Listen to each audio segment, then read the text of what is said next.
Bonjour tout le monde et bienvenue dans cette nouvelle plongée en profondeur. Je suis ravie d'être là aujourd'hui parce qu'on a un programme vraiment chargé. Salut Eva. Ah oui, très chargé. Je suis prêt à attaquer ce gros morceau avec toi. Super. Alors pour donner un peu de contexte, le but de notre exploration aujourd'hui, c'est d'analyser un extrait vraiment fascinant. C'est tiré d'un fichier vidéo généré assez spécifique. Oui, le fameux fichier Generated Video 0B1C 1E 41F 4039 AA 1E 28EF 75E4 A223.mp4. Un nom de fichier très poétique, n'est-ce pas? Très poétique, ouais, très facile à retenir.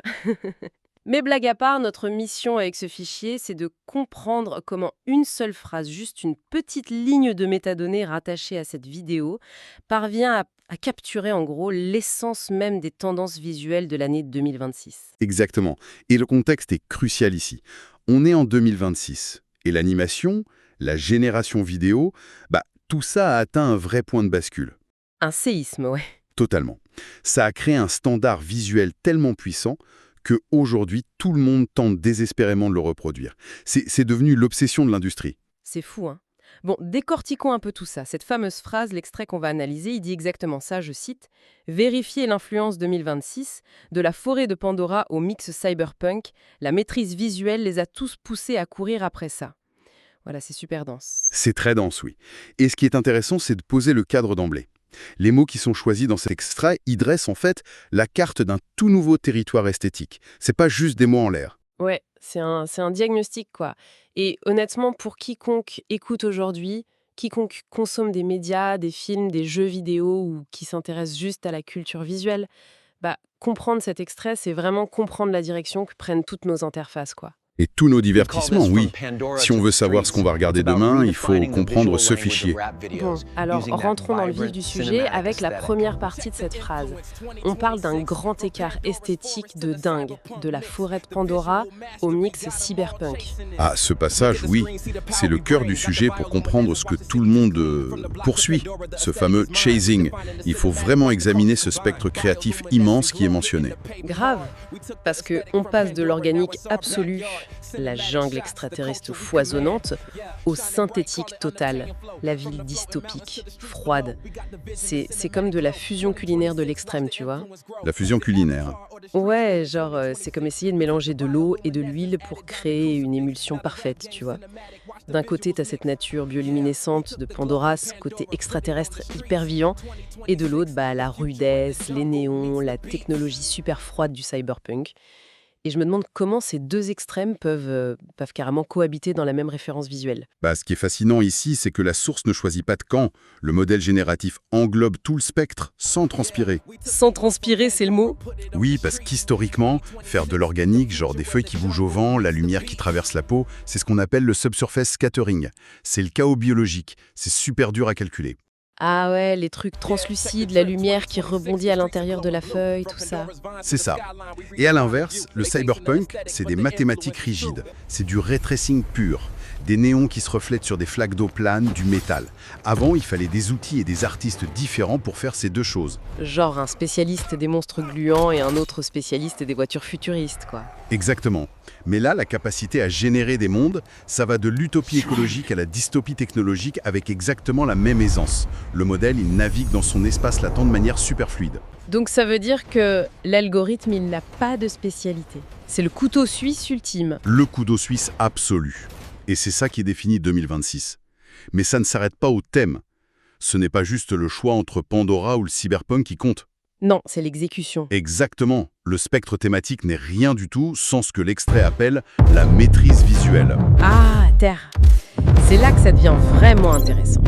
Parce que cette expression, la maîtrise visuelle, je t'avoue que moi, elle m'interpelle vachement. C'est un thème très fort, oui. Oui, c'est hyper chargé. Je veux dire, on remet en question la notion même de maîtrise, là.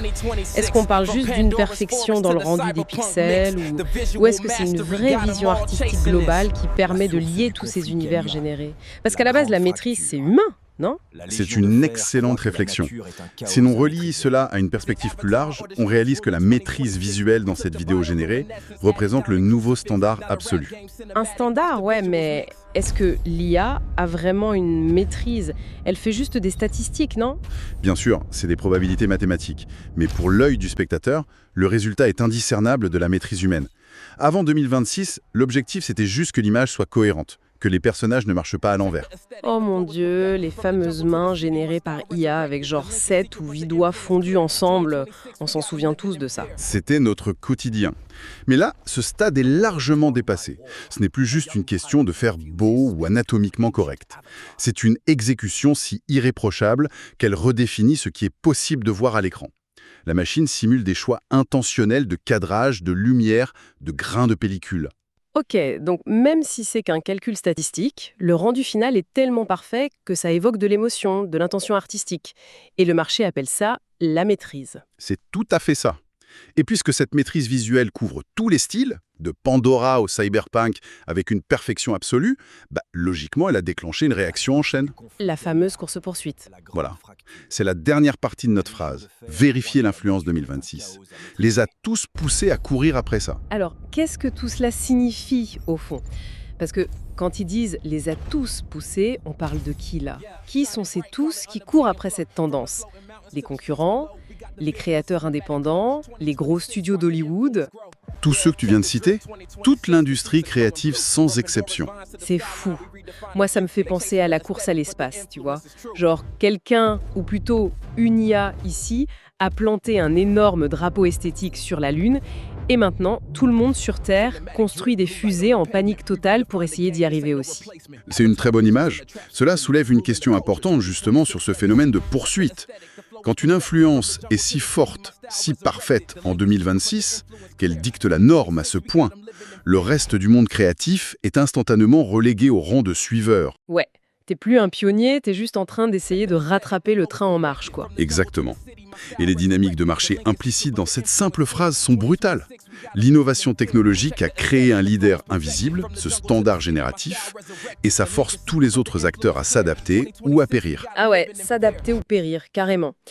Mais c'est vrai, imagine un studio de jeux vidéo qui met des années et des millions de dollars pour créer une ville cyberpunk avec des centaines d'artistes, et boum, d'un coup, un modèle te génère la même chose, voire mieux, en quelques minutes. La chaîne de production classique devient complètement archaïque. La valeur de l'artisanat pur du pixel sculpté à la main s'effondre. Donc les studios sont obligés d'adopter ces outils de génération pour survivre. Ils doivent courir après ça. Bon, donc le boulot de l'artiste change complètement en fait. Il ne fabrique plus l'image, il doit plutôt faire de la curation, non? Choisir la bonne version parmi les milliers que l'IA lui propose. C'est exactement ça. La difficulté n'est plus technique, elle devient éditoriale.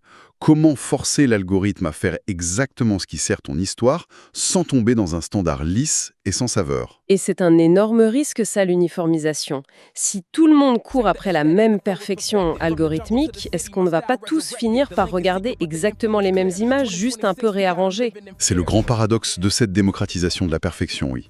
Bon, alors pour synthétiser un peu le voyage intellectuel qu'on vient de faire, c'est quand même dingue. On est parti d'un tout petit extrait d'un fichier vidéo généré et cette analyse, elle nous a révélé tout un paysage visuel de 2026. Un paysage très complexe, oui. Ouais.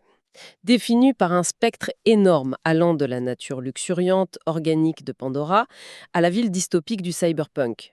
Et tout ça régi par cette écrasante maîtrise visuelle qui force littéralement tous les acteurs de l'industrie à suivre le mouvement en suant à grosses gouttes.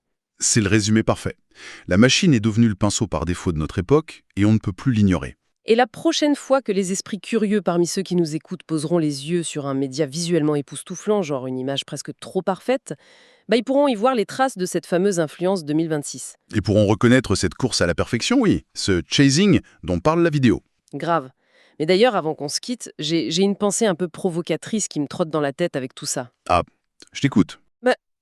Disons que si la maîtrise visuelle a atteint un tel sommet de dingue qu'elle peut générer absolument et parfaitement n'importe quel monde, de Pandora au cyberpunk sans le moindre défaut, et que toute l'industrie court après ce standard parfait, que va-t-il se passer une fois que tout le monde l'aura atteint? Une fois que la perfection sera devenue la norme banale, tu veux dire? Ouais, c'est ça. Est-ce que l'étape suivante de l'art visuel, ce ne sera pas de rejeter violemment cette perfection générée par l'IA? Genre, pour revenir délibérément à l'imperfection humaine? Tu penses à un retour de la crasse en quelque sorte? Exactement. Un retour à la caméra qui tremble, à la mise au point ratée, à l'image sous-exposée, tout ce qui prouve qu'il y a un humain qui respire et qui fait des erreurs derrière la caméra. Un rejet total de cette esthétique 2026 trop lisse, quoi. C'est extrêmement pertinent. L'histoire de l'art est faite de cycles. Quand le synthétique devient indiscernable du parfait, le défaut devient peut-être la seule signature authentique de l'humain. Voilà, ça laisse carrément de quoi cogiter bien au-delà de cette analyse. En tout cas, le futur de l'image s'annonce mouvementé. Ça, c'est une certitude. Merci à tous de nous avoir suivis dans cette réflexion. On vous laisse méditer sur l'avenir de la perfection et de l'imperfection. À la prochaine! À très bientôt! On va s'intéresser aujourd'hui à une nouvelle tendance visuelle qui s'annonce hyper puissante pour 2026. C'est un langage qui, en fait, est déjà en train de redéfinir la création. Alors plongeons ensemble au cœur de cette influence naissante. Tout part de cette petite phrase, tirée de notre source, les a tous mis à la poursuite de ça. C'est une affirmation un peu mystérieuse, mais qui résume parfaitement l'enjeu. La question est posée, forcément. À la poursuite de quoi, au juste, c'est tout le mystère qu'on va essayer de percer. Il s'agit donc de la quête d'une nouvelle esthétique. Quelque chose de tellement fort que ça pousse déjà les créateurs du monde entier à se lancer à sa recherche. Pour comprendre, on a un premier indice. Un concept avec un nom qui fait rêver, la forêt de Pandore. Alors, qu'est-ce qu'on trouve dans cette fameuse forêt de Pandore? Eh bien, imaginez des formes organiques, presque vivantes, une nature complètement fantastique, comme sortie d'un rêve. Ajoutez à ça une lueur bioluminescente, cette lumière un peu magique qui brille dans le noir, et vous obtenez une atmosphère vraiment mythique. En fait, l'idée, c'est ça. On part de la nature qu'on connaît, mais on pousse tous les curseurs à fond, jusqu'à basculer dans le fantastique. C'est une forêt qui nous semblerait familière, mais où tout serait plus intense, plus vivant, presque magique. Mais attention, ça, ce n'est que la moitié de l'équation. Le deuxième indice nous emmène dans un univers qui n'a a priori rien à voir, le mélange cyberpunk. Et là, c'est le choc des cultures. D'un côté, la forêt de Pandore, tout est organique, naturel, fluide, et de l'autre, le mélange cyberpunk. Tout est synthétique, urbain, rigide. La vraie question, c'est comment est-ce que ces deux mondes peuvent bien s'assembler? C'est ça qui est fascinant. L'ADN du cyberpunk, on le connaît un peu. Ce sont ces futurs high-tech, ces villes immenses noyées sous les néons. C'est la dureté du béton, le froid de l'acier, un monde où les matériaux synthétiques sont rois. C'est une vision du futur qui est souvent plus brute, plus sombre. On arrive maintenant au moment clé, le cœur de ce décryptage, l'art de la maîtrise visuelle. C'est ici que ces deux forces, qui semblaient totalement opposées, vont en fait fusionner. Alors, on prend d'un côté la fantaisie organique. C'est l'âme de la forêt de Pandore, on est d'accord. Et on vient lui ajouter Le futur synthétique, l'essence même du mélange cyberpunk. le résultat de cette rencontre, de cette fusion improbable, eh bien c'est ce que la source appelle la maîtrise visuelle. C'est précisément ce mariage qui est la clé de toute cette nouvelle tendance. Bon, maintenant qu'on a toutes les pièces du puzzle, remettons tout ça dans l'ordre. Concrètement, ça veut dire quoi cette tendance 2026? Voilà la définition. L'Influence May 2026, c'est cette nouvelle esthétique très puissante qui naît de la fusion entre le naturel fantastique de la forêt de Pandore et le synthétique urbain du mélange cyberpunk. Et l'objectif de cette fusion, c'est d'atteindre cet état de maîtrise visuelle. Et voilà, la boucle est bouclée. On a la réponse à notre toute première question. Ce que tout le monde poursuit, eh bien c'est cette combinaison unique, ce mélange à la fois improbable et incroyablement puissant. On peut donc conclure sur une dernière question, une image à garder en tête. Que se passe-t-il lorsque la bioluminescence rencontre la mégapole? La réponse pourrait bien être le visage de notre futur langage visuel.